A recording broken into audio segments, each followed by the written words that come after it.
इस वीडियो में आप लोगों को दो चर वाले रेखिक समीकरण से संबंधित सवालों के बारे में बताएंगे।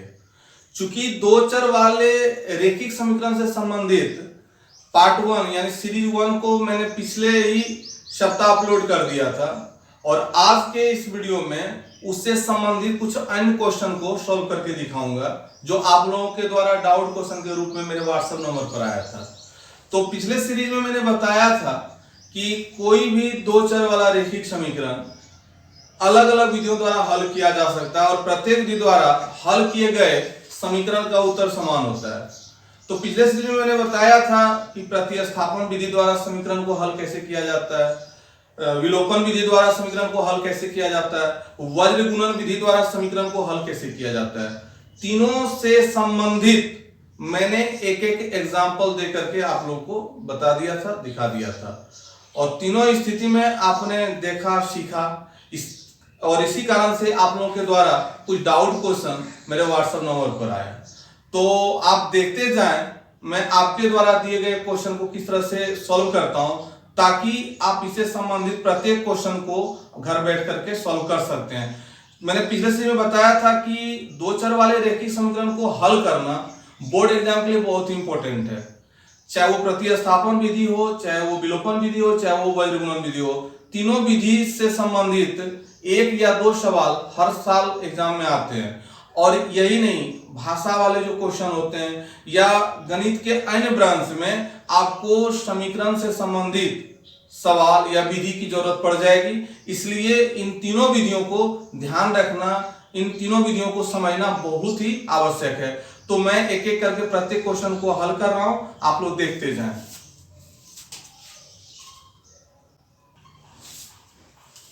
देखिए पहला क्वेश्चन है प्रतिस्थापन विधि द्वारा समीकरण को हल करें और समीकरण दिया हुआ है। ये दो चर वाले एक घातीय समीकरण है और दो चर वाले घातीय समीकरण को रेखिक समीकरण भी कहा जाता है, यानी दो चर वाले रेखिक समीकरण।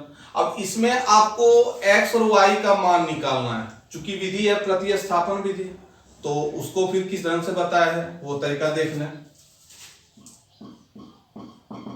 दिया है x प्लस वाई बराबर a माइनस बी, इसको समीकरण 1 मान लेते हैं क्योंकि दो समीकरण दिया हुआ है, और ax माइनस बी वाई बराबर a square plus b square, ये मान लिए।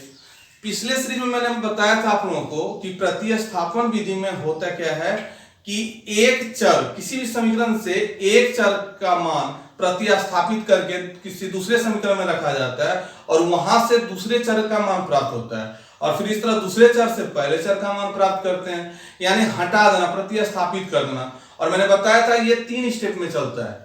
आप उसको समीकरण 1 से लेकर चलो, समीकरण 3 आ जाएगा। जरूरी नहीं है कि समीकरण 1 से चलना, समीकरण 2 से भी चल सकते हैं। लेकिन मैंने बताया था ना कि जब हम लोग छत पर चढ़ते हैं तो पहली सीढ़ी पर पहला कदम रखते हैं, फिर दूसरी सीढ़ी पर दूसरा कदम रखते हैं, इस तरह से चलते हैं हम लोग। तो समीकरण 1 से चलेंगे तो समीकरण 3 प्राप्त होगा, फिर समीकरण 3 से जब चर का मान रखेंगे समीकरण 2 में तो वहां पर एक चर का मान प्राप्त होगा और इस तरह से फिर दूसरा चर का मान प्राप्त करेंगे। 3 स्टेप द्वारा चलना है। तो देखें समीकरण 1 से बढ़ते हैं, दिया हुआ है x प्लस वाई बराबर a माइनस बी। अब एक चर को इधर रख लेते हैं, दूसरे चर को उधर हटा देते हैं। x को रख लेंगे, y को उधर भेज देंगे, a minus b minus y. जरूरी नहीं है कि x को ही रखना, y को भी रख करके x को भेज सकते हैं उधर। तो ये समीकरण 3 प्राप्त होगा।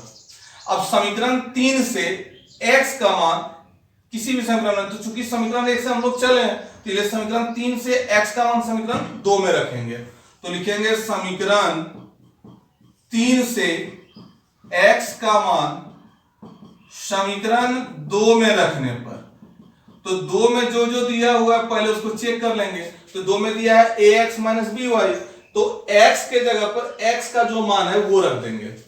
तो रखेंगे a इंटू एक्स, तो x के जगह पर दिया हुआ है a minus b minus y, फिर यहां पर समीकरण में माइनस बी वाई है, इधर a square plus b square. तो देख रहे हैं ना समीकरण 3 से x का मान, तो समीकरण 3 ये है, यहां से x का मान समीकरण 2 वाले व्यंजक में रख दिए।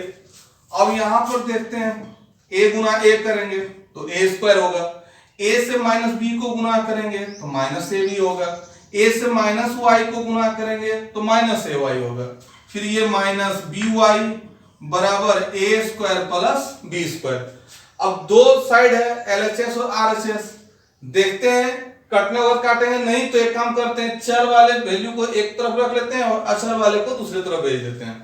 तो माइनस ए वाई माइनस बी वाई, ये दोनों चर वाले जो पद हैं उसको रख लिए और अचर पद को राइट साइड में ले जाते हैं दूसरे पक्ष में। तो इधर पहले से दिया हुआ था ए स्क्वायर प्लस बी स्क्वायर और ये दोनों पद को ले गए, तो चूंकि ये प्लस में था इधर आकर के माइनस में और ये माइनस में था तो इस साइड में आकर के प्लस में होगा।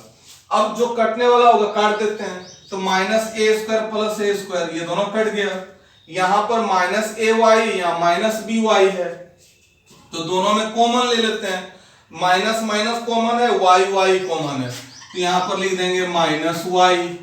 अब इन दोनों पद से जब माइनस वाई कॉमन ले लिए तो प्लस ए बचेगा, माइनस बाहर कर ले प्लस बी बचेगा, तो यहां लिखेंगे ए प्लस बी।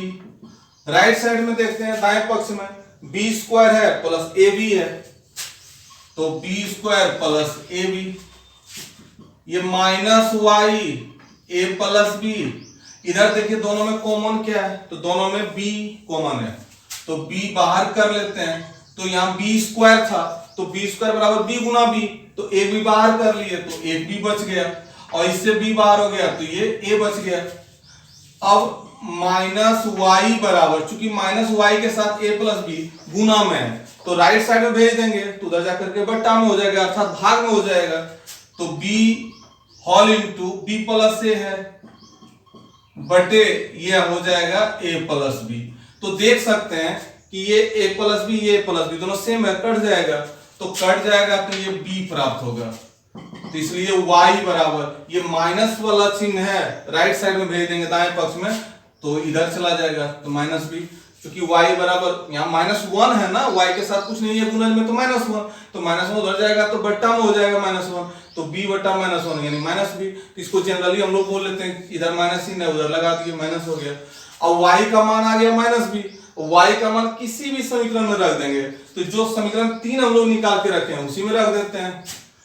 अब y का मान समीकरण 3 में रखने पर, तो 3 में जो है उसको चेक कर लेते हैं। 3 में दिया हुआ है x बराबर a minus b minus a minus b minus y का मान माइनस b आया, यहाँ माइनस b रख दिए। अब x बराबर a माइनस बी माइनस गुना माइनस प्लस b, अब plus b minus b cut गया तो x का मान a प्राप्त हुआ, तो आप लिख सकते हैं x बराबर a और y बराबर, तो y बराबर माइनस बी। तो इस तरह से दोनों चर का मान प्राप्त हो गया। अब देख रहे हैं कि ये 3 स्टेप में है, समीकरण 1 से चले समीकरण 3 तक आए पहला स्टेप, फिर समीकरण 3 से मान रख करके चले आगे तो y का मान आ गया तो दूसरा स्टेप है, और फिर y का मान किसी भी इक्वेशन में रख देते हैं, तीसरा मान जो प्राप्त हुआ, ये 3 स्टेप। तो इस तरह 3 स्टेप में प्रतिस्थापन विधि द्वारा हम लोग सवाल को हल कर लेते हैं। अब नेक्स्ट क्वेश्चन बताते हैं, इसलिए आप लोग देखना। अब देखें दूसरा क्वेश्चन, ये विलोपन विधि द्वारा बनाने के लिए पूछा गया है। विलोपन विधि यानी लुप्तीकरण विधि इसका दूसरा नाम है, या एक विधि और भी कह सकते हो इंग्लिश में एलिमिनेशन मेथड। तो इसमें एलिमिनेट किया जाता है, एक चर को हटा करके दूसरे चर का मान निकाला जाता है। तो देखें सबसे पहले जो दिया है उसको लिख लेते हैं। तो दो समीकरण है, एक √2x माइनस √3y बराबर 0, समीकरण 1 हो गया, और दूसरा समीकरण है √5x प्लस √2y बराबर 0। तो इस टाइप का क्वेश्चन आपको प्रत्येक बुक में मिल जाएगा, एनसीईआरटी में भी है और इधर भारतीय भवन में और स्टूडेंट्स फ्रेंड्स में, तीनों बुक में ये सवाल मिलता है, क्योंकि बोर्ड एग्जाम के लिए ये सवाल बहुत ही इंपॉर्टेंट है। तो इसमें देखना हल करना है कौन सी विधि द्वारा, विलोपन विधि द्वारा। तो विलोपन विधि में या तो x x वाले को विलुप्त किया जाए या तो y y वाले को विलुप्त किया जाए, तो आगे में जो मिलता है उसी को सॉल्व करते हैं। और दूसरा तरीका एक और है कि अगर यदि दोनों समीकरण में एक चर अगर प्लस वाला हो या दूसरा चर माइनस वाला हो तो उसको भी सटीक रूप से हटाया जा सकता है। तो आप जिस तरीके से हटा सकते हो, तो ऐसा करते हैं कि ये मतलब माइनस वाला पद है, ये प्लस वाला पद है, तो यही दोनों को हटा देते हैं, यानी वाई चर को ही हटा देते हैं। तो देख सकते हैं अब चर को हटाने के लिए हम लोग क्या करते हैं, जैसे अब मान लिया वाई चर को हटाना है तो समीकरण 1 में वाई का जो गुणांक रहता है उससे समीकरण 2 को गुना किया जाता है, और समीकरण 2 में जो वाई का गुणांक रहता है उससे समीकरण 1 में गुना किया जाता है। और यदि अगर एक्स चर को हटाना है तो समीकरण 1 में x का जो गुणांक रहता है उससे समीकरण 2 को गुना किया जाता है, और समीकरण 2 में x का जो गुणांक रहता है उससे समीकरण 1 को गुना किया जाता है। तो आप जिस तरीके से या जिस चर को हटाना चाहें तो लिखते हैं यहां पर समीकरण 1 गुना, चूंकि हम लोग y चर को हटा रहे हैं, चूंकि पिछले सीरीज में मैंने जो आप लोग को बताया था उसमें x चर को हटाना बताया था, इस सीरीज में y चर को हटाने के लिए बता रहे हैं। तो यहां पर देखिए समीकरण 1 में y का गुणांक -√3 है, तो माइनस को छोड़ कर देखिए तो y का गुणांक √3, और इसमें समीकरण 2 में y का गुणांक क्या है, √2 है। तो इसके गुणांक से समीकरण 1 को गुना करते हैं, देखिए y का गुणांक √2 है तो लिखेंगे समीकरण 1 गुना √2 एवं समीकरण 2 गुना, अब समीकरण 2 को गुना करना है तो जो समीकरण 1 में y का गुणांक है उससे करना है, जिसमें y का गुणांक क्या है, √3। ये जो चिन्ह है उसको छोड़ते हैं, उससे गुना नहीं करते हैं, यानी ये माइनस है तो माइनस से नहीं करेंगे, प्लस है प्लस, मतलब सिंपल जो उसका गुना, जैसे √3 हो गया या √2, तो ये √3 था तो उससे कर दिए समीकरण 2 को गुना, और ये √2 था तो समीकरण 1 को गुना किए।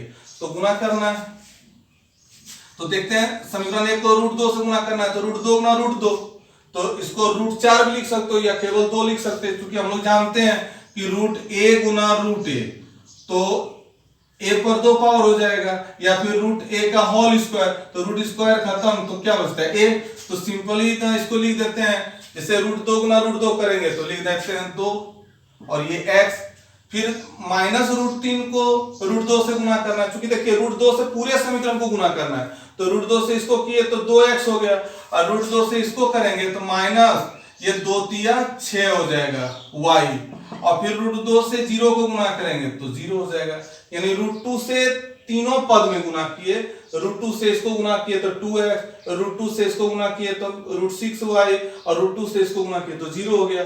अब समीकरण 2 को, तो समीकरण 2 को किससे गुना करना है, √3 से, तो √3 से √5 को गुना करते हैं तो ये रूट ही रहेगा, और 3 × 5 तो 15 हो जाएगा, यानी 3 × 5 = 15, x है तो x रहने दिए, फिर ये चिन्ह प्लस, √3 से √2 को गुना करते हैं तो 3 दूनी 6 तो √6y हो जाएगा, और √3 से 0 को गुना करेंगे तो 0 होगा। अब देखते हैं कि दोनों में से कौन सा चर मिल रहा है, क्योंकि पहले ही हम लोग टारगेट बना लिए कि y चर को हटाना है तो निश्चित रूप से y वाला मिलेगा, तो यहाँ देखते हैं y में √6 है, यहाँ भी y में √6 है। अब अगर यदि दोनों सेम चिन्ह रहता तो यहाँ घटाते, लेकिन दोनों में चिन्ह, यहाँ माइनस है यहाँ प्लस है, तो अलग अलग चिन्ह है, तो अलग अलग चिन्ह है तो साइड में लिख देते हैं जोड़ने पर, यानी इसको जोड़ेंगे तो चिन्ह नहीं बदलेगा। अब देखिए 2x प्लस √15x, तो इसको एक साथ लिख देते हैं 2x प्लस √15x, इधर देखिए -√6y प्लस √6y, ये दोनों पद कट जाएगा, इधर बचा क्या 0। अब दोनों में क्या कॉमन है, तो x कॉमन है तो x कॉमन ले लिए, तो ये 2 बचा, ये √15 बचा बराबर 0। अब x बराबर, ये x के साथ पूरा पद गुना में है, और जब गुना वाले पद को दूसरे साइड में भेज देते हैं तो भागा हो जाता है, यानी बट्टा में, तो 0 को किसी भी चीज से भाग देते हैं तो रिजल्ट क्या आता है 0, तो यानी x बराबर क्या हो जाएगा 0, क्योंकि ये गुना वाला उधर जाके भाग में हो जाएगा, तो 0 को इससे भाग देना है तो रिजल्ट क्या आएगा 0 आएगा। अब x का मान आ गया, अब x का मान किसी भी समीकरण में आप रख सकते हैं, समीकरण 1 में रख सकते हैं, समीकरण 2 में रख सकते हैं। तो पिछले सीरीज में x का मान समीकरण 1 में रखना बताया था, इस सीरीज में समीकरण 2 में रख देते हैं, लिख देते हैं x का मान समीकरण 2 में रखने पर, तो 2 में रख लेते हैं, चेक करेंगे कि क्या आता है। तो 2 में है √5 × x, तो इंटू x के जगह पर 0 है तो 0 रख देते हैं, प्लस √2 × y = 0। तो जीरो से किसी को भी गुना करते हैं तो वो रिजल्ट जीरो ही आता है। तो 0 प्लस √2i इक्वल टू 0। अब जीरो में कोई भी चीज जुटेगा या घटेगा तो वही बचेगा। तो ये √2i बराबर 0, इसलिए y बराबर 0 अब बटे √2। चूंकि ये गुना में है राइट साइड में चला जाएगा तो बट्टा में हो जाएगा भाग में। तो जीरो को कोई भी चीज से भाग देते हैं तो रिजल्ट क्या होता है 0। तो यानी y का भी मान क्या हो गया 0 हो गया। तो आप देख रहे हैं कि विलोपन विधि के अंतर्गत एक चर को मैंने क्या कर दिया, लुप्त कर दिया, यानी गायब कर दिया। गायब करना मतलब हटा देना। तो देखते हैं y हट गया तो x निकला। अब x का मान किसी भी समीकरण में रख देते हैं तो y निकल जाएगा। तो इस तरह से x बराबर 0 और y बराबर 0 प्राप्त हुआ। तो ये सॉल्यूशन हो गया। अब देखें अगला क्वेश्चन क्या है उसको भी बताते हैं। अब देखें नेक्स्ट क्वेश्चन को, जो वज्र गुणन विधि द्वारा हल करना है, इसे वज्र गुणन विधि द्वारा हल किया जाना है। क्वेश्चन है कि वज्र गुणन विधि द्वारा समीकरण को हल करें ax + by = a - b और bx - ay = a + b। तो पिछले सीरीज में मैंने वज्र गुणन विधि के बारे में भी बताया था। तो जो दिया है पहले लिख लेते हैं। दिया है ax + by बराबर a - b और bx - ay = a + b। ये इक्वेशन फर्स्ट है, इक्वेशन सेकंड है। पिछले सीरीज में मैंने आप लोगों को बताया था सवाल को कि ये वाला इधर करके =0 कर दिए थे, ये वाला इधर करके =0 किए थे। लेकिन आज के सीरीज में मैं आपको डायरेक्ट मान रखने के लिए बता रहा हूं ताकि आप 0 राइट साइड में नहीं भी करोगे तो आपका सवाल आसानी से बन जाएगा। तो देखें पिछले सीरीज में मैंने बताया था कि समीकरण का जो सामान्य रूप होता है दो चर वाले रैखिक समीकरण का, वो a1x + b1y + c1 = 0, a2x + b2y + c2 = 0। तो इसका तात्पर्य यह है कि x के साथ जो गुणज रहता है उसको a1 बोलते हैं ऊपर मतलब फर्स्ट समीकरण में, y के साथ जो रहता है उसको b1 कहते हैं और बाकी जो अचर रहता है उसे c1 कहते हैं। उसी तरह से दूसरे समीकरण में x का गुणज जो होता है गुणांक उसको a2 बोलते हैं, y का गुणांक b2 और बाकी जो अचर पद रहता है उसे c2 बोलते हैं। तो यहां भी हमें छांटना है क्योंकि a1 बराबर, तो फर्स्ट इक्वेशन में देखेंगे पहला समीकरण में तो x का गुणांक a है तो a1 बराबर a होगा। फिर b1, y का गुणांक b है तो b हो गया। c1 बराबर, तो ये वाला पद अगर LHS में रहता तो हूबहू उतार देते, लेकिन RHS में है तो इसका एक तरीका बनाइएगा करिएगा आप लोग, जो प्लस वाला पद होगा उसको माइनस कर दीजिएगा, जो माइनस वाला होगा वो प्लस हो जाएगा। यानी a - b है ना तो ये -a हो जाएगा और ये प्लस b होगा। कारण कि जब ये दोनों पद LHS में आता तो निश्चित रूप से ये -a होता और ये +b होता, इसलिए डायरेक्ट यहां पर रख दिए c1 का मान। फिर a2 बराबर देखते हैं तो दूसरा समीकरण में x का जो गुणज है तो x का गुणज b है तो a2 बराबर b। फिर b2 बराबर y का जो गुणज है तो -a और c2 बराबर, तो चूंकि ये राइट साइड में है तो दोनों का चिन्ह बदल देंगे। प्लस में था तो दोनों क्या हो जाएगा माइनस में, अगर माइनस में रहता तो प्लस में, अब अपोजिट चिन्ह हो जाएगा। तो इस तरह से a1 b1 c1 a2 b2 c2 का मान प्राप्त कर लेते हैं। फिर वज्र गुणन विधि का जो तरीका है सूत्र है उसका यूज करते हैं हम लोग वज्र गुणन विधि द्वारा, यानी बाय क्रॉस मल्टीप्लीकेशन मेथड। तो उसमें क्या होता है कि x बटे b1 c2 minus b2 c1 लिखते हैं, y बटे c1 a2 minus c2 a1 लिखते हैं और फिर 1 बटे a1 b2 minus a2 b1। पिछले सीरीज में इस सूत्र को बताया था कि कैसे मतलब समीकरण से ये सूत्र कैसे प्राप्त किया जाता है। अब इसमें आपको बता रहे हैं कि डायरेक्ट सूत्र में मान कैसे रखेंगे। तो सब यहाँ पर दिया हुआ b1 c2 b2 c1 और सारा जो भी पद है उसका मान यहाँ पर दिया है, तो मान रख लेंगे बारी बारी से। x बटे b1 c2, तो b1 का वैल्यू b है तो b रखेंगे। c2 का वैल्यू कितना दिया है यहाँ पर -a -b दिया है तो यहाँ रखेंगे -a -b। अब इसको एक और ब्रैकेट में छेक लेते हैं, घेर लेते हैं। अब ये माइनस ये b2 c1, तो b2 का जो वैल्यू है तो b2 का वैल्यू है -a, तो -a किए गुना c1 का मान है -a प्लस b। अब इसको भी एक ब्रैकेट के अंतर्गत रख लेते हैं। अब देख रहे हैं ना कि b1 का जो मान था b1 का मान रख दिया, c2 का जो मान था c2, मतलब प्रत्येक पद का मान यहाँ पर मैंने रख दिया।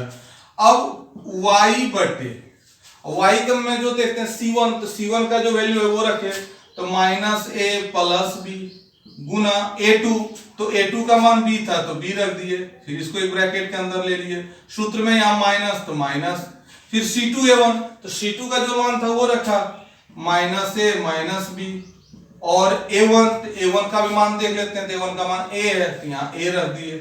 तो इस तरह से ये हो गया y वाला कंडीशन। अब अचर वाला, तो 1 बटे a1 b2, तो a1 का मान a, b2 का मान माइनस a, तो यहाँ रख लेते हैं a गुना माइनस a, फिर सूत्र में माइनस है माइनस रख दिए, a2 b1, a2 का मान b, b1 का भी मान b है तो रख देते हैं यहाँ पर b गुना b। अब कैलकुलेट करते हैं सबको, गुना भाग जो भी कर रहा है कर देंगे।